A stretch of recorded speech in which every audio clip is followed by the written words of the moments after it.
बिस्मिल्लाहिर्रहमानिर्रहीम। चंद दिन पहले 1.5 साला नवासा साहब का फ़ोन आया। अब्बू कहने की कोशिश में अप्पू अप्पू कह रहा था। उसके बुलाने पर अगली सुबह मैं बेटियों के गांव में था। गिराज में गाड़ी लगाई। दोनों बेटियां एक ही घर में ब्याही हैं। छोटी बेटी बीमार थी, वो आकर मिली और वापस कमरे में जाकर लेट गई। बड़ी वाली ने मेरा कंट्रोल संभाल लिया। मेरी चारपाई पर तकिया रखकर साहबजादी ने टेबल खींचकर साथ लगा दिया। गाड़ी से गिलास और पानी निकालकर मेज पर रखा। नमक से गिलास धोया और भरकर मेरे हाथ में दिया। मोबाइल, टैब, चार्जर, सिगरेट, ऐनक गाड़ी से निकाले। मोबाइल बच्चों से बचाकर फ्रिज के ऊपर रखकर चार्जिंग पर लगाया। टेप और ऐनक मेज पर रख दी। कुछ मिनट बाद खाना ले आई। मैं खाना खाने लग गया और वो चारपाई की पायनी पर बैठ ही गई। चंगेर में सिर्फ एक रोटी थी। थोड़ा हैरान हुआ कि तवे की सिर्फ एक रोटी। 4 घंटे गाड़ी चलाकर गया था तो भूख खूब चमक रही थी, लेकिन दूसरी रोटी मांगना भी मुश्किल था। बेटी बहुत प्यार और अकीदत से मुझे देखती रही।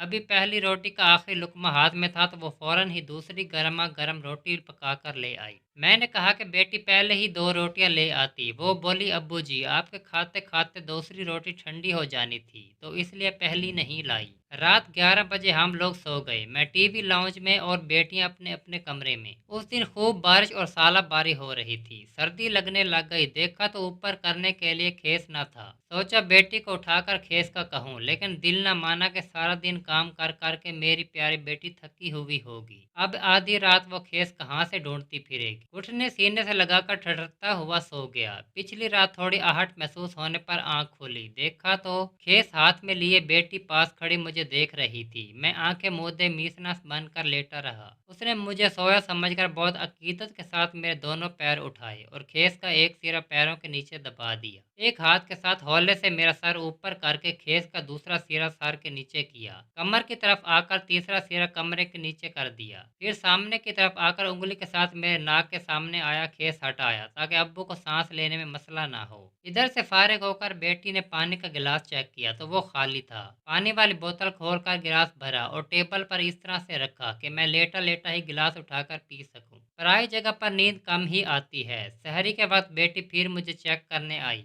पैरों पर से खेस उतरा हुआ था। दोबारा मेरे पैर थोड़े ऊपर उठाकर खेस सही कर गई। सुबह मैं फैसलाबाद वापस आते हुए रास्ते में सोच रहा था कि बेटी और माँ में क्या फर्क होता है। शायद कोई भी नहीं। आमिर काम, अल्लाह ताला हर किसी की बेटी को सलामत रखे। अगर वीडियो अच्छी लगी हो तो वीडियो को लाइक करें और ऐसी मजीद वीडियोस के लिए हमारे चैनल को सब्सक्राइब